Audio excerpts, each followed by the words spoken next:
Okay, so I'm going to be talking about common method bias in PLS-SEM and this full collinearity assessment approach that is arguably a bit more sensitive than Harman's single factor test.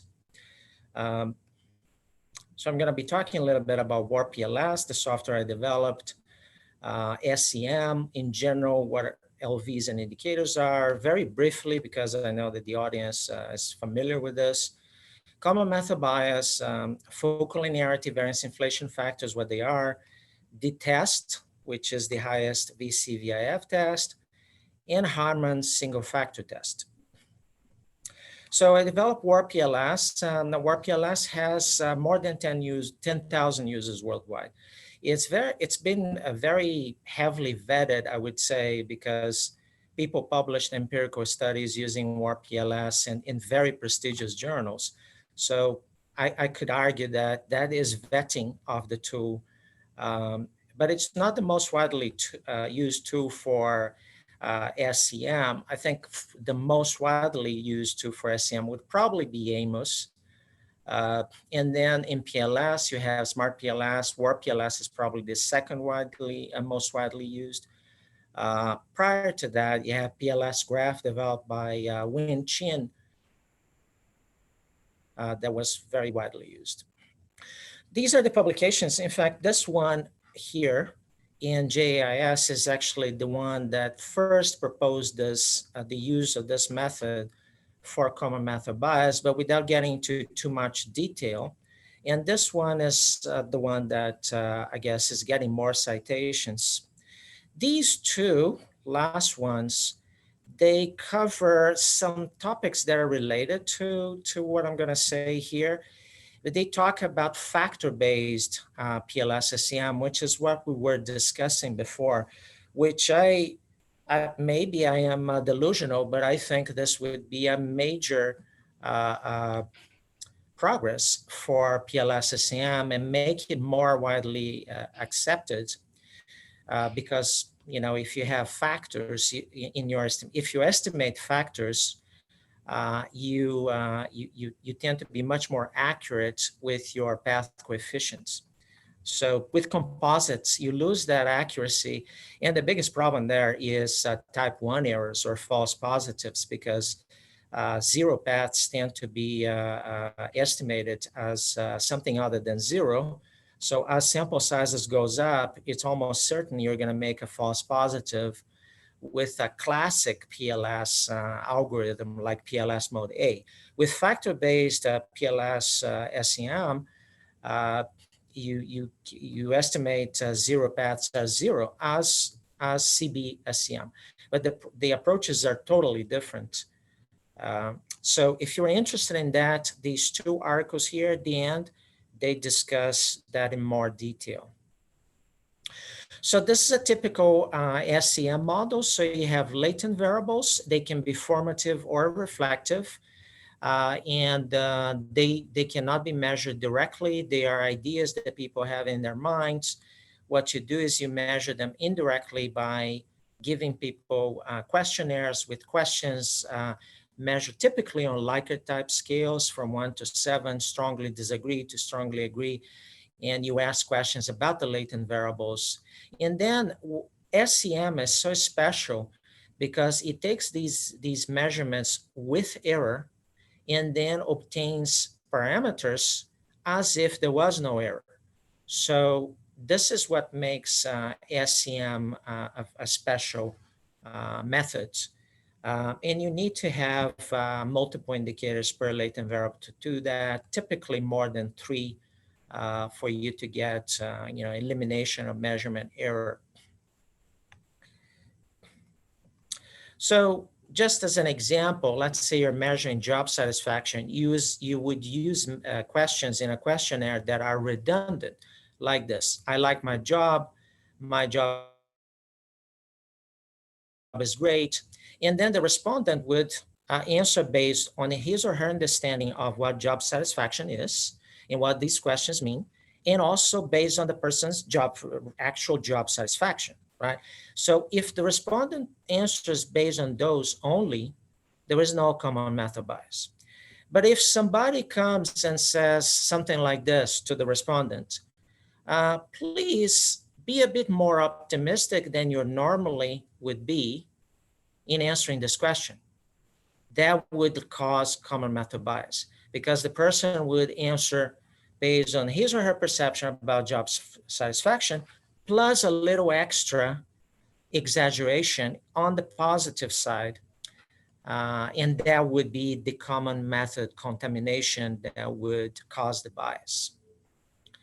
Formative measurement would be similar, but it would be non-redundant questions like, I like my boss, I like my office.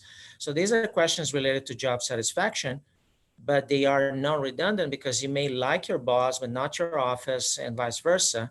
Whereas these are redundant. If you like your job, you're going to probably answer yes positively to the question, my job is great. They are essentially the same question asked multiple times. And the reason for that is that if the reason for you to do that is because then you can check for validity and reliability, which is essentially checking as to whether people understood the multiple questions that you asked in the same way that you as researcher did. So there is a value in asking the same question in different ways multiple times in a redundant way. Sometimes people ask, why are you going to do this? Why not only one question? That's the reason.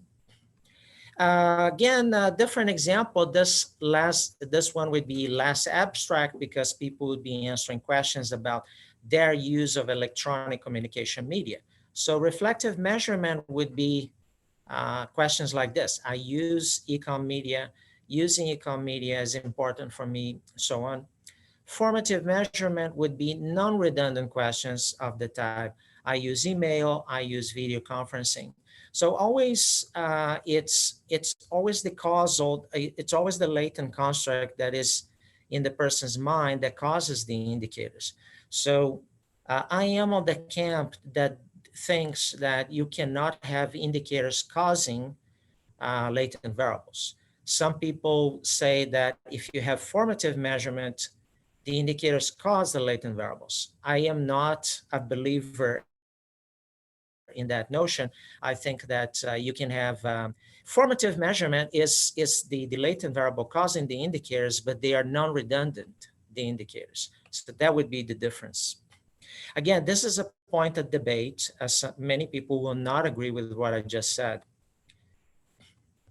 So what is common method bias in the context of PLS-SEM and also CMB-SEM is a phenomenon that's caused by the measurement method used and not by the latent variables themselves or the links among latent variables, which is usually called the inner model or the structural model. It's caused by the measurement method that is encompassed by the measurement model or the outer model, right? It's the links between the indicators and the latent variables. For example, in addition to the example that I just gave you, instructions at the top of a questionnaire may influence the answer provided by different respondents in the same general direction, causing bias. Implicit social desirability of questions in answering them in one way or another can cause common method bias. If you give a questionnaire to a group of people in an organization and you say to them, it's anonymous, but return them to me, that will cause common method bias because they will probably answer questions in a way that it will be, they will make them look good to you because you're collecting the questionnaire. So that would cause common method bias. So there are a lot of things that can cause common method bias. And because of that, it's considered to be a very difficult problem.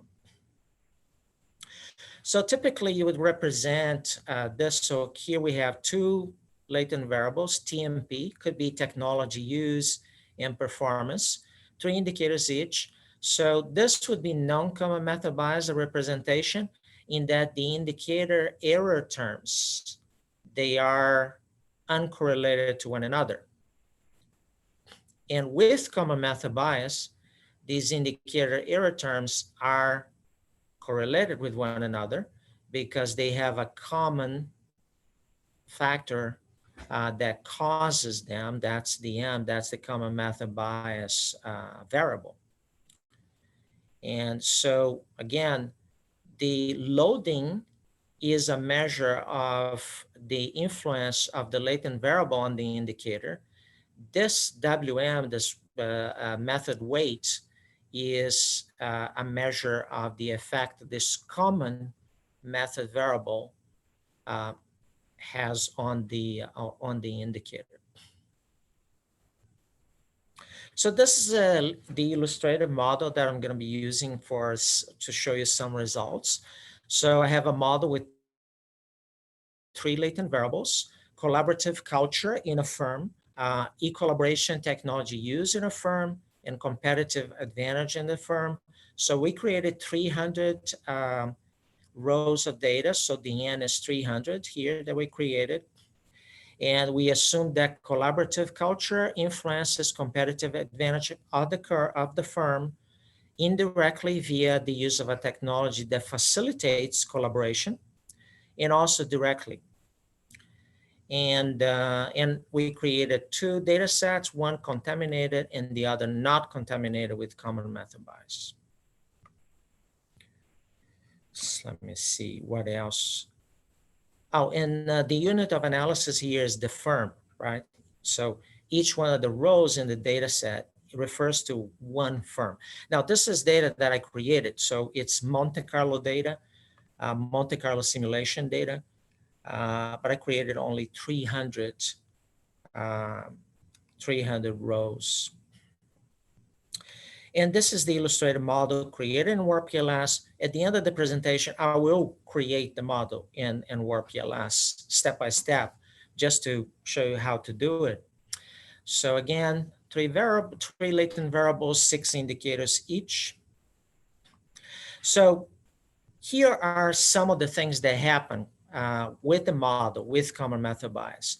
So here you see the model, the path coefficients with no common method bias. So you see with common method bias, they get inflated, they go up. So this one went from 0.45 to 0.63. This one went from 0.41 to 0.51. This one went from 0.36 to 0.44. So they tend to get inflated. This is a problem, right? Because you're gonna be more likely to commit false positives here in your analysis. Here's another problem. So no common method bias contamination. Look at the loadings, which are shown here within parentheses for the indicators. So they are all around 0.7 something. With common method bias, you get an inflation in the loadings. So they go up by quite a lot. So you have, you have loadings of 0.9 and 0.9, so close to 0.9 or more, even more than 0.9. This is a problem because if you do a confirmatory factor analysis, higher loadings will give you impression that, yeah, the convergent validity is good for your model. In fact, even better than this one. In terms of loadings, this model, this data set here, these results look better than these ones. So that's the influence of common method bias. Another problem is that correlations among latent variables go up. And one test that you do for discriminant validity is to compare the square roots of the AVEs, which are shown on the diagonal on these tables, with the correlations. And you want the AVEs, which are essentially a measure of self-correlation or a measure of internal consistency.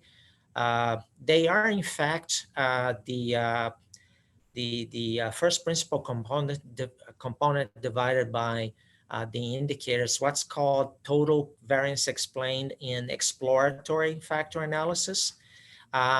So this is what the EVEs are. So they're similar to Cronbach alpha coefficients, but they are different. And typically what you do for a discriminant validity test is to check whether the square roots of the EVEs are greater than the correlations. So for my model with non-common method bias, I have that condition is met, so it passes discriminant validity. The one with common method bias also passes because the AVE is becoming inflated, and even though the correlations among LVs become inflated as well. There is another test for discriminant validity that some people recommend to use these days is the HT-MT ratio test.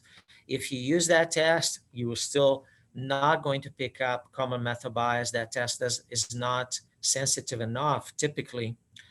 But as you can see here, that's the problematic nature of common method bias in the distortions that it creates that makes the data look better than before.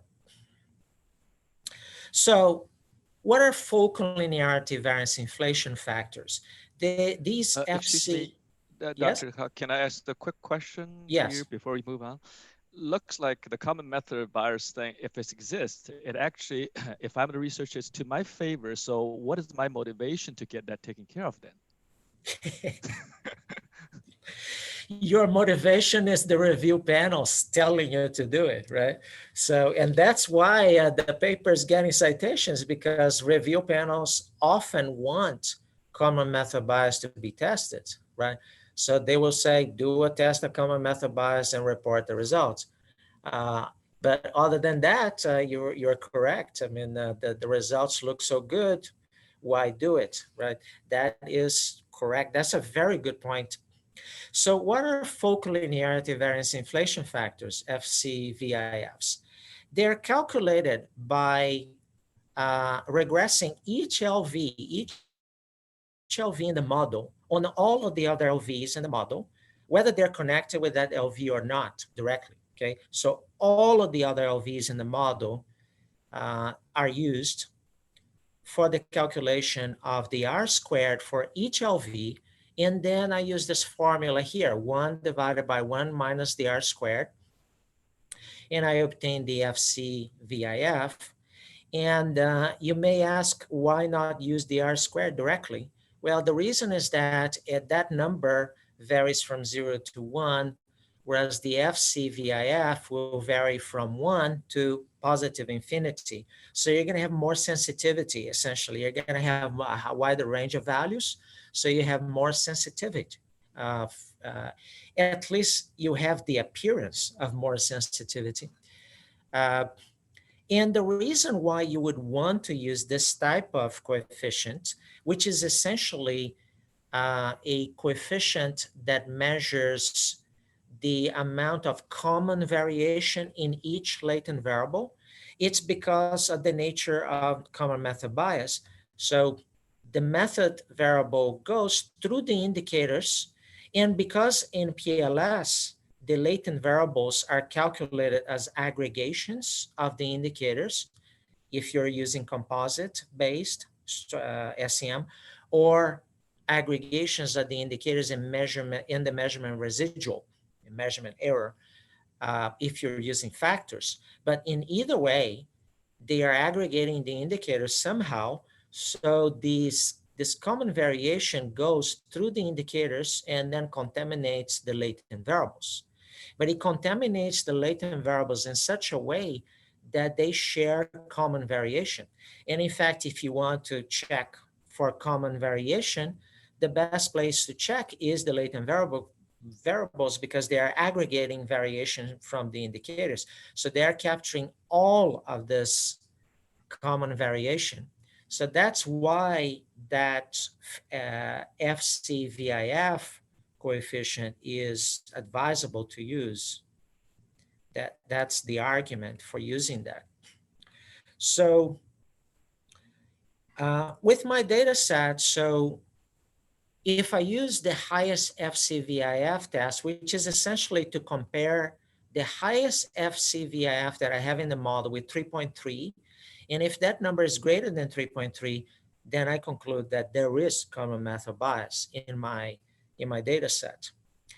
And as you can see, the FCVIFs for the method that is not contaminated, they're quite low. They're close to 1, whereas the ones for the contaminator one, they are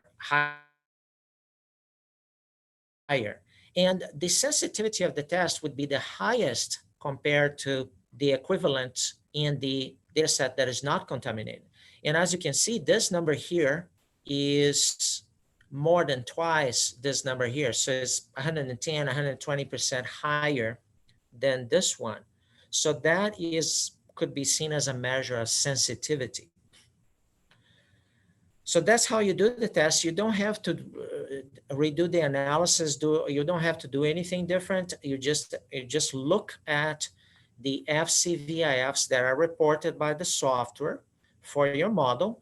And if one of them is greater than 3.3, that means that you have common method bias in your data set.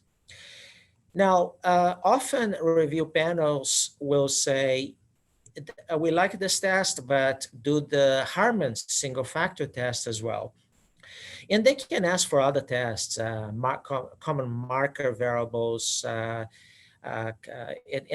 there are a bunch of other possible tests, but this is one that is quite heavily asked as well.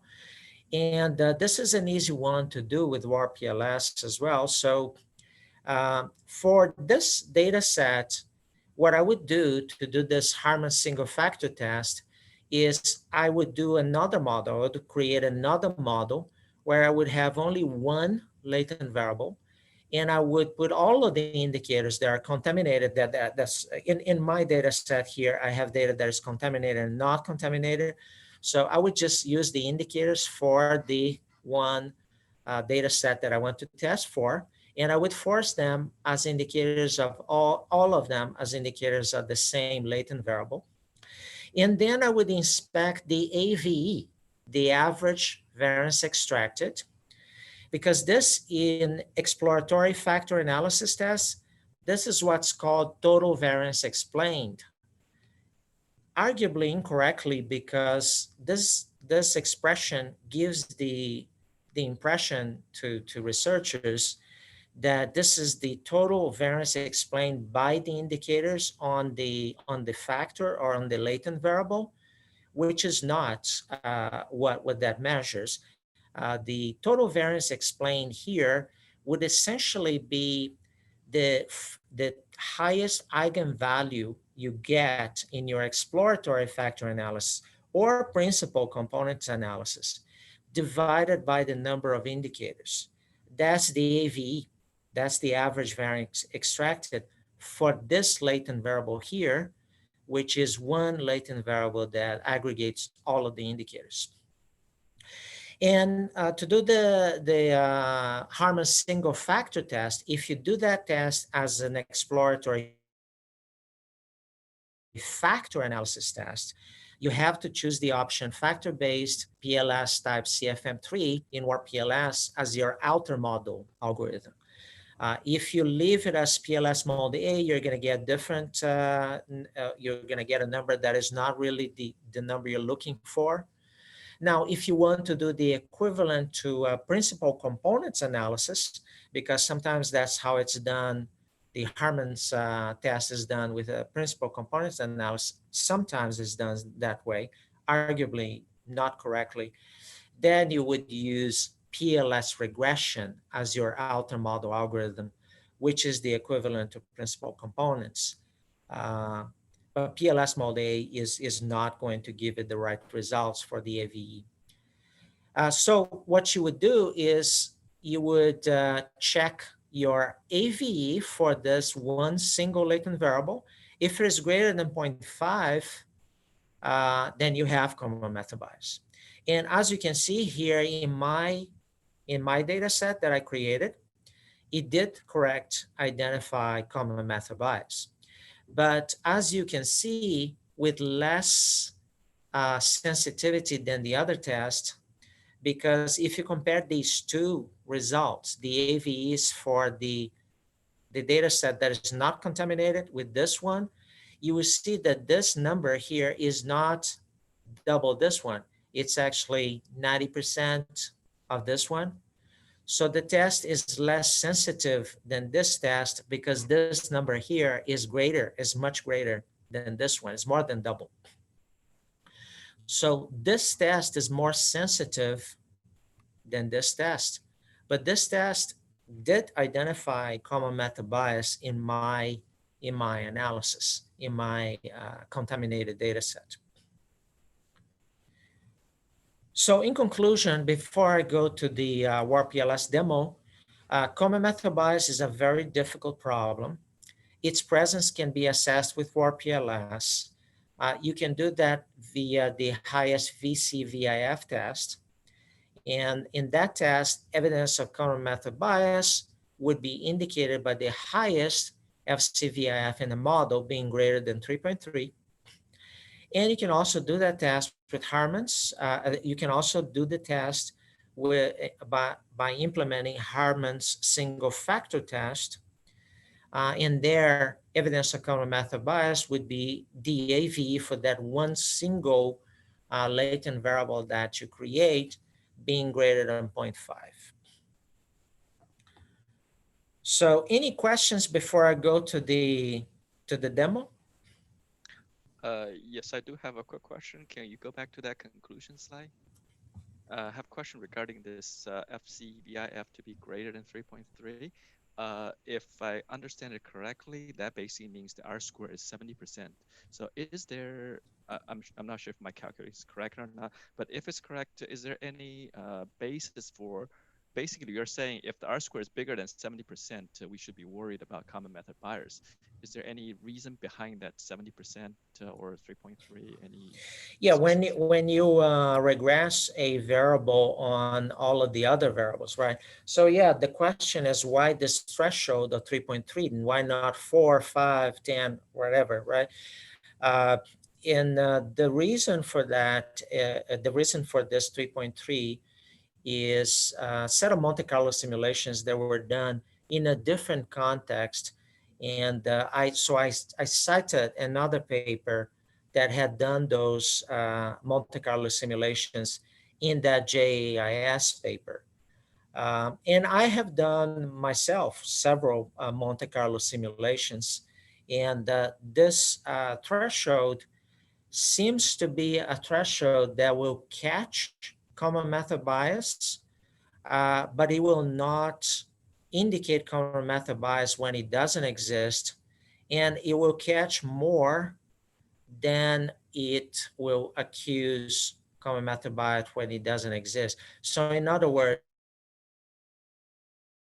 it will minimize false positives for common method bias, but it will still catch it. So it will minimize false negatives for common method bias, but not as much as false positives. So it's that, and that's the general idea of type 1 and 2 errors, right? You really are concerned more about type 1 errors than type 2 errors, right? So you want type 1 errors to be 5%, type 2 errors to be 20% at most. So you're typically much more concerned with type 1 errors. And this comes probably because of the use of statistics in health sciences. You don't want to overdiagnose, so you don't want to give people bad news. You have cancer, you have this disease, unless you're completely certain, right? So you prefer to give a false negative and then do another test than to give a false positive, and then the person suffers mentally because of that. But that's essentially the answer to your question is that I refer to another Monte Carlo simulation and I use that threshold for that. It seems to be a good threshold, but you will commit false positives and also false negatives with this threshold. So there's more work. By the way, the real holy grail of common method bias is a method, an algorithm that would extract common method bias from the data set. And that would be the holy grail. And arguably, there is no method that allows you to extract or control for common method bias. If you try to do that with CBSEM, you end up telling the algorithm to calculate too many parameters, so the algorithm will not converge. If you try to do that with what are called marker variables, the only way you will be able to extract common method bias from a data set that is contaminated is if you come up with a marker variable that is perfect, that is completely correlated with your common variable, but completely uncorrelated with the latent variables. And that's practically impossible. So it's no one, I mean, it's impossible to even try. You can do that in a Monte Carlo simulation, and you can see it works. Yeah, if you create that variable that has those characteristics, and you can take common method bias out. But other than that, there is no solution. And by the way, there are other methods for identification of common method bias that I'm working on. One that seems promising is a bit complicated, but it looks at non-normality signs. So essentially kurtosis and skewness. And what the algorithm would do is to take variation from the indicators one by one, and then until the minimum level of non-normality is achieved, which would be a difference between your kurtosis, excess kurtosis, and skewness, the difference between those two and zero, and then the absolute difference, and then summing them up. So if you extract variation from the indicators and you're bringing that down, then arguably you get to a point where you're taking common method bias out of it, out of your data set. So I'm working on that, the problem with that is that I will probably find a weakness, and then I'll have to move on to the next. I've been working on this solution to the common method bias problem for a couple of years already. So I tried already probably 300 different possible variations of algorithms.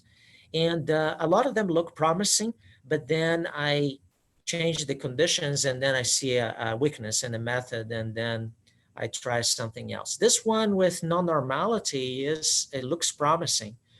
And it goes to what Potsakov and other folks that talk about common method bias.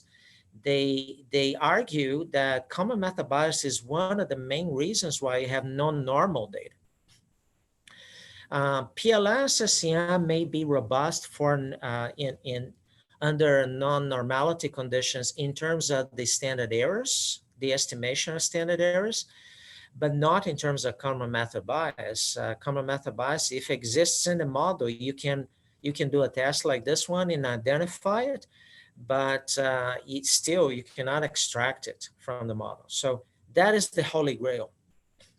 I think if I understand if I understand it correctly, common method bias is like it's a confounding issue. It's always there. You can always safely assume it's there. It's just that how serious it is. And what we're trying to do is trying to be conservative. Let's try to take care of that. So be conservative and don't just take it like it's like false positive. It's like a more serious problem. Just claim that you find something which is actually just common method bias instead of true relationship. So yeah, I think you're completely right in that sense. Is that we really cannot extract that much. It's more about let's see how serious it is, if I understand that correctly.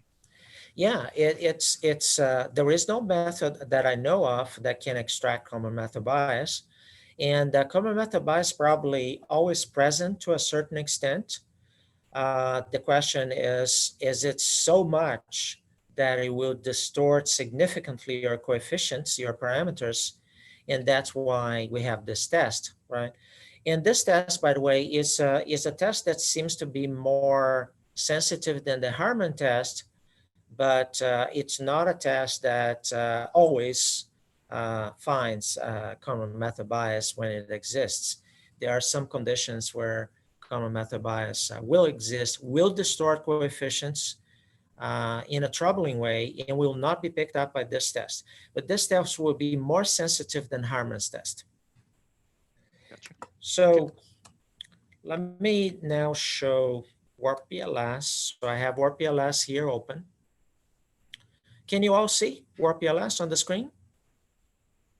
Okay, so what I'm going to do is I'm going to proceed to step 1, and I will create a new project file. I already created the project files. I will recreate them so you can see. So create a project file, create in this area, then this folder that I have for the presentation. And I'll create with the name temp01, and I'll save it. I'll tell the software to save it.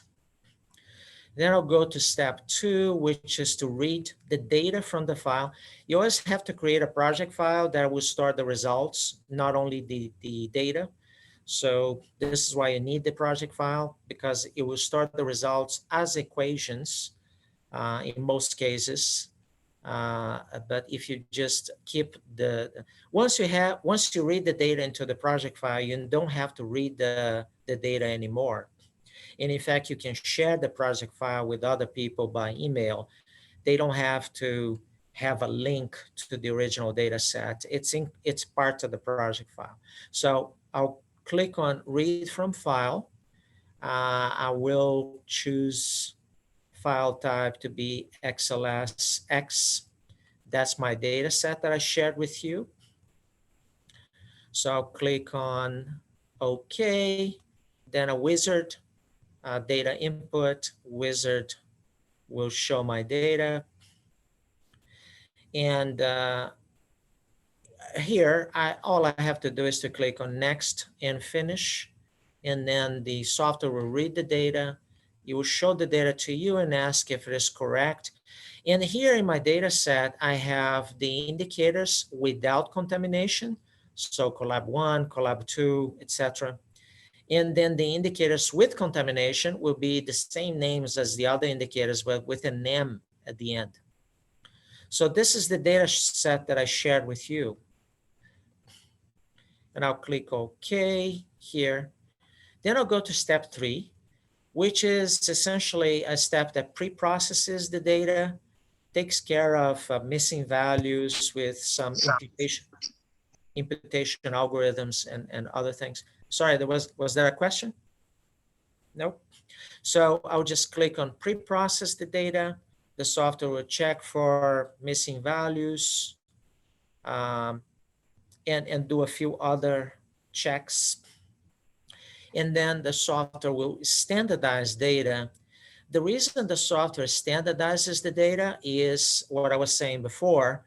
It then allows the software, the algorithms, to use simpler calculations, and that reduces standard error, the standard error in the final results. So that's why standardization is done. So this is my standardized data. So typically varies between -2 and 2 with a mean of 0, standard deviation of 1.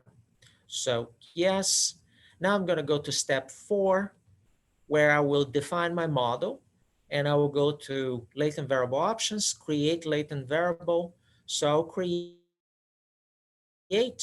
my latent variables with the same names as the indicators, and I'll use the data that is contaminated by common method bias. So I'll use those indicators with an M at the end. So here I will save. I will create another latent variable, which will be e-collaboration technology use. And again, I will use the indicators that are contaminated.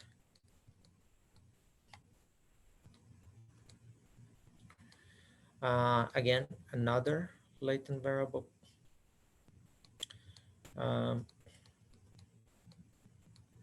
And again, create this one.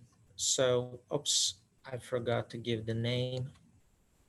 So I'll give it advantage, competitive advantage.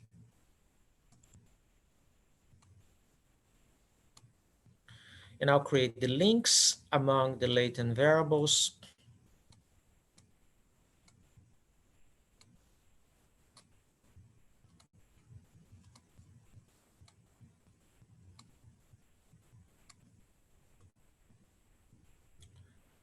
So here I have my model.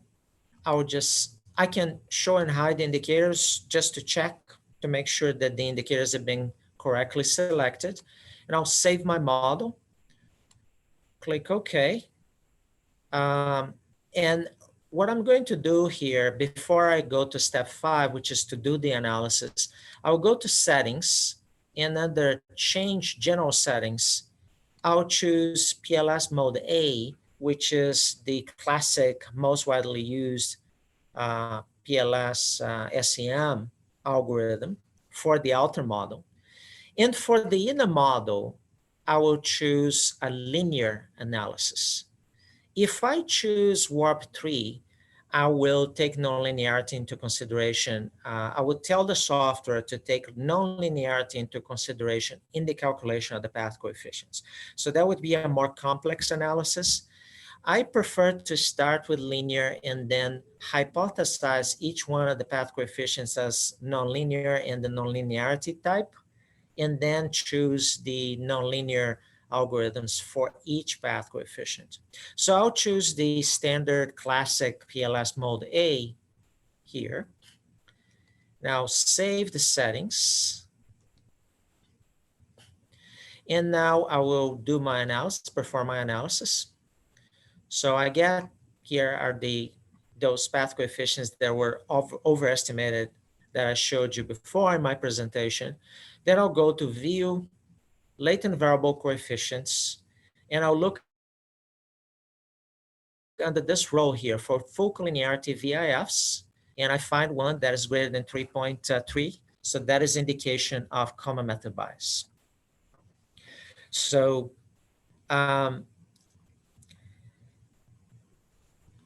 there is a way to fix the problem, but it doesn't really extract common method bias. It just extracts common variation to the point that you get a full collinearity VIF that is lower than 3.3. But this is a bit of a more, it uses something called an analytic composite. And let me just say that it's a more complicated process. It would probably take too long. So for this presentation, maybe too long.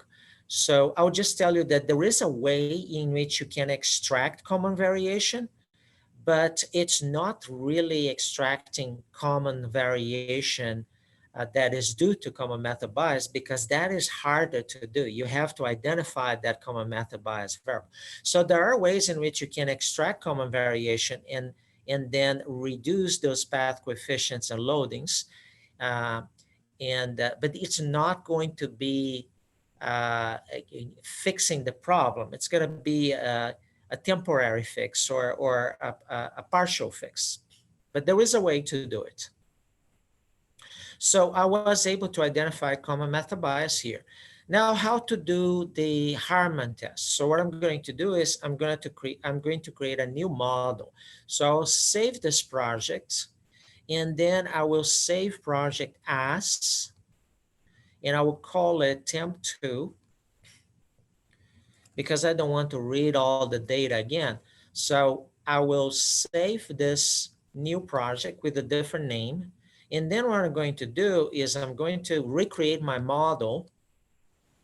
But what I'll do is I will delete all the latent variables in the model using this option, clear model. And then I will create one single latent variable, which I will call it my common method variable. And this one will include all the indicators.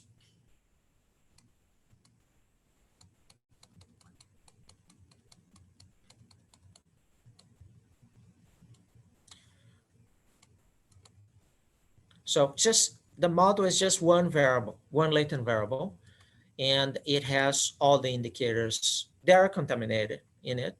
So I'll save the model. And here, before I do the analysis, I'll go to the outer model analysis algorithm, and I will choose this factor-based algorithm CFM3, which is the one that most closely meet the requirements of the common factor model, which is the foundation of covariance-based SEM, CBSEM. So I will save the settings, and I'll perform my analysis. And then what I will do is I will go to latent variable coefficients, and I'll check the average variance extracted. It's greater than 0.5. So according to Harman's single factor test, this data set is contaminated with common method bias. So this test works as well. Now, one thing that sometimes people ask, and this was something that I was trying, this was one of my attempts, right? So to solve the problem, sometimes people think, why not use this variable that aggregates all the indicators as the variable that I'm going to use as my M, my common variable, right? My common variation variable. Why don't I use this variable as that variable? Well, the problem with this variable is that it incorporates variation from the latent variables as well, not only from the indicators. So it will have more variation than the common variable, because the common variable, in reality, the true common variable, it has this bias variation that contaminates the data set, but it doesn't have variation from the latent variables in it. But this one does. So if you use this one, you're going to end up not being able to do a proper test. And there is a method that has been proposed, published in the quarterly, actually.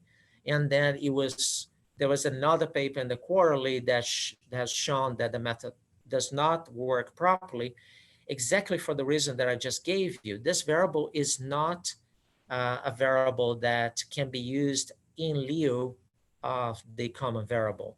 It's not that variable. It's a different variable. If I understand correctly, we're being too aggressive. We want to take care of the confounding thing, but using this one being just not conservative, but being too aggressive, taking care of everything, which means leaving nothing for you to analyze. Yeah. Now I couldn't hear you very well. Let me increase. Can you hear me well? Yes, I can. I guess I'll try to repeat that. Probably not so Yeah. close to my And I microphone. raised the volume here too. Yeah. Is that better? Can you hear me? Yes. Yes. I guess what I'm saying is that if we're using this variable, it's instead of being conservative, we're now being aggressive, because it's a lumping of all the variation together. And then if we do this, then too aggressive to the point that we may not be able to identify the true relationships. Right. That's the problem. It's, yeah, you could say it's too aggressive, right? Now, the highest VCVIF is somewhat aggressive too, because it does incorporate variation from the latent variables too.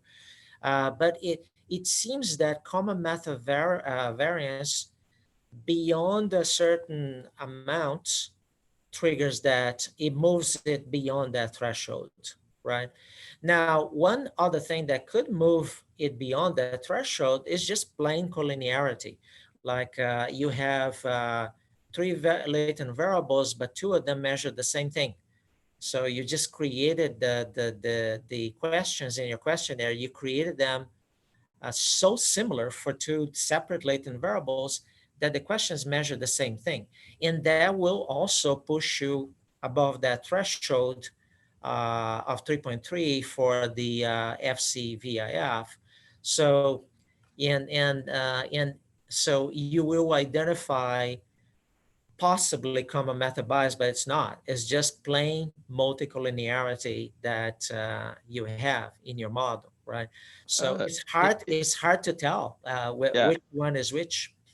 In other words, the discriminant validity analysis is, I think that should be like a prerequisite here to make sure that the latent variables, they are distinctive from each other. They share variance, but they're correlated, but they not necessarily share too much variance to the point being like a false positive kind of situation to say, oh, we think that's common method bias. Yeah, but discriminant validity doesn't pick common method bias either, right? Yep, Because the true. AVEs go up together with the correlations. So you end up not being able. In fact, if I go back to that previous model, which is under attempt 01, uh, and I go to explore additional coefficients and indices, and I check for discriminant validity coefficients, the extended set. Here I get this new test that some people have been touting called the HT&T ratio test. And this test essentially tells you that you have good discriminant validity if the ratios are lower than 0.9, and even better, a more conservative threshold would be 0.85. And here, as you can see, they're all lower than 0.85, the highest 0.82. So even this discriminant validity test, which is supposed to be more sensitive, doesn't pick up common method bias. The FCVIF test seems to be the most sensitive of all the tests that I know that are available. Um, and this is probably why people are using it. It's for lack of something better, but there must be something better. But as I said, solving the common method bias is harder, for me at least, than solving the factor algorithm, because the WarpPLS and that article that I mentioned in the first slide, or one of the first slides, this one here, this article uh, discusses an algorithm that is used by WarpPLS that solves this factor estimation problem, which has been around for forever, since the 1900s. And CBSEM does not estimate latent variables. Many people don't know that, but it doesn't. Lisrow, Amos, they don't estimate the latent variables. They estimate the parameters, path coefficients, loadings, etc., but not the latent variables. So if you want to uh, use a test like this one, or inspect nonlinearity, nonlinearity among latent variables without the latent variable scores, you cannot do it. So this is a difficult problem, and I worked on this for years. And then I was able to, if you read this article, it explains in detail how it's done. And actually, it is a good journal, Information Systems Journal. I had it I submitted to MIS Quarterly, and they were inclined to let it go and potentially publish it, but they said, well, this is too much statistics, so go to a statistics journal. But the illustration was all I asked. So what I did was I changed the article and made it more appealing to an applied audience, and then it got published in the Information Systems Journal. But it was a very receptive review panel. So with experts in it, I could tell. And I'm telling you, solving this problem of the factor-based PLS-SEM is nowhere as complex as the common method bias solution, extracting common method bias. That one is really difficult. And I don't know if there is a solution, right? But it's a good goal to have to try to solve it, because then you find out a lot of other things about SEM in general. But that's it for my presentation. I'll answer any questions you may have if we still have time.